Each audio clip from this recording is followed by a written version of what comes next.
Hello friends, இன்றைக்கி ஒரு kitchen organisation video தான் பார்க்க போகிறீங்க. இப்படி கச்ச கச்ச கச்சன்னு இருக்க கிச்சன் கொஞ்ச நேரத்துலேயே இந்த மாதிரி மாறப்போகுது.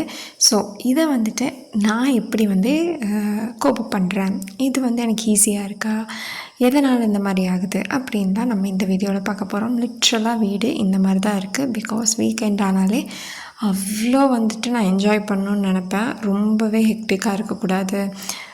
வீக் டைமில் தான் நம்ம ரொம்பவே பிஸியாக இருக்கோம். பட் சாட்டர்டே சண்டே கொஞ்சம் என்ஜாயபிளாக கொண்டு போகணும் அப்படிங்கிறங்காட்டி அந்த மாதிரி ஆயிடுச்சு. பட் அதை கொஞ்சம் மாற்றணும். ஏன்னா மண்டே டு ஃப்ரைடே பார்த்திங்கன்னா இதுக்கு ஆப்போசிட்டாக இருக்கும் வீடு. பட் சாட்டர்டே சண்டே இந்த மாதிரி ஆகிடுது. இதனால் எனக்கு தான் ஒர்க் கொஞ்சம் ஜாஸ்தியாக இருக்கே தவிர மற்றபடி நம்ம ரெகுலராக மண்டே டு ஃப்ரைடே ஃபாலோ பண்ணுறப்போ நம்மளுக்கு அந்த மாதிரி இருக்க மாட்டேங்குது. ஈவன் நான் அது எல்லாமே கீப்பப் பண்ணிகிட்ருக்கேன். பட் இருந்தாலுமே எனக்கு சாட்டர்டே சண்டே ஆனால் வீடு இந்த மாதிரி ஆகிடுது. உங்களுக்கும் இந்த மாதிரி ஆயிருக்கா? Monday to Friday for example உங்கள் ஹஸ்பண்ட் ஒர்க் போகிறப்போ இல்லை நீங்களே ஒர்க் போயிட்டுருக்கப்போ இந்த மாதிரி எதுவுமே மெஸ்ஸி ஆகாது.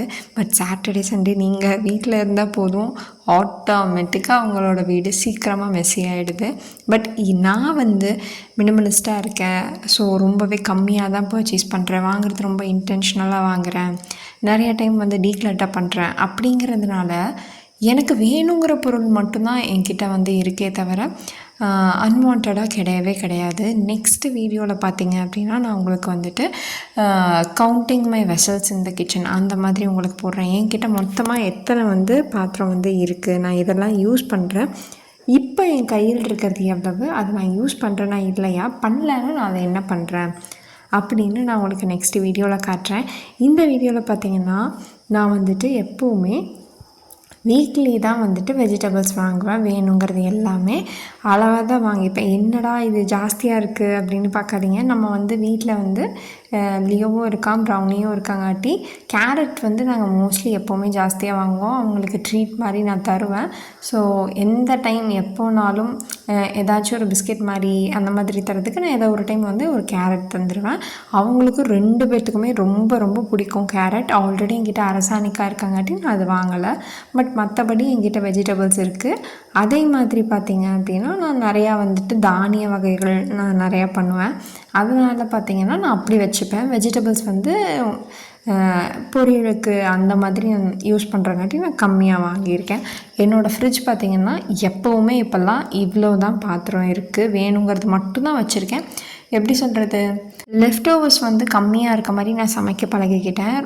மிச்சம் பண்ணி வச்சு இல்லைனா ஜாஸ்தியாக சமைக்கிறது அந்த மாதிரி எதுவுமே பண்ணாமல் அளவாக கரெக்டாக சமைச்சு வேணுங்கிறத மட்டும் யூஸ் பண்ணிக்கலாம் அப்படிங்கிற மாதிரி தான் நான் இப்போல்லாம் சமைக்கிறேன்.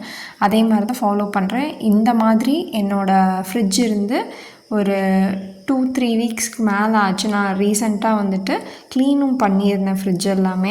அப்பத்துலேருந்து இப்போ வரைக்கும் நான் அதை ஃபாலோ பண்ணிக்கிட்டுருக்கேன். என்னோடய ஃப்ரிட்ஜ் ஃபஸ்ட்டு நான் எப்படி வச்சேனோ அதே மாதிரி தான் இருக்குது. இப்போ கிச்சனும் நம்ம ரெடி பண்ணிட்டோம். லிட்ரலாக பெட்ரூம் இப்படி தான் இருந்துச்சு. பிளாங்கெட் எல்லாமே மாற்றணும் அப்படிங்கிறங்காட்டி எல்லாத்தையும் ஜஸ்ட் அரேஞ்ச் பண்ணி வச்சுட்டு அதுக்கப்புறம் எடுத்துக்கலாம் அப்படின்ட்டுருக்கேன். இன்றைக்கி பார்த்தீங்கன்னா ஃபைல்ஸ் எல்லாம் கொஞ்சம் எடுக்க வேண்டியது இருந்துச்சு. எல்லாமே பெட்டில் தான் இருந்துச்சு. ஹரிபரியாக பண்ணிகிட்டு இருந்தார். அண்ட் மண்டே ஆனாலே கையில் தலைவரை பிடிக்க முடியாது, அவ்வளோ வேக வேகமாக பண்ணுவார். ஸோ இதெல்லாம் எடுத்து ரெடி பண்ணிவிட்டு அழகாக பிளாங்கெட் மாற்றிட்டு நெக்ஸ்ட் நம்மளோட சின்ன பெட்ரூம் இருக்கு இல்லையா, ஒர்க் ஸ்பேஸ், அங்கேயும் போயிட்டு இப்படி தாங்க இருக்கும் சாட்டர்டே சண்டேனா. அது எதுவும் பண்ணவும் முடியாது. ஆல்வேஸ் நம்ம செல்லக்குட்டி இதோ இங்கே இருக்கான். ஸோ அங்கேயும் போயிட்டு நான் எல்லாமே க்ளீன் பண்ணி எடுத்து வச்சுட்டேன். ஏன்னா டக்குன்னு வேணுங்கிறத இருக்கிற இடத்துல எடுத்து அதோடய ப்ளேஸில் வச்சாலே போதும். என்னோடய வீடு இப்போல்லாம் சீக்கிரமாகவே க்ளீன் ஆகிடுது. இந்த மாதிரி தான் எனக்கு மண்டே ரொட்டீன் போச்சு. உங்களுக்கு எப்படி போச்சுன்னு கமெண்ட் செக்ஷனில் சொல்லுங்கள்.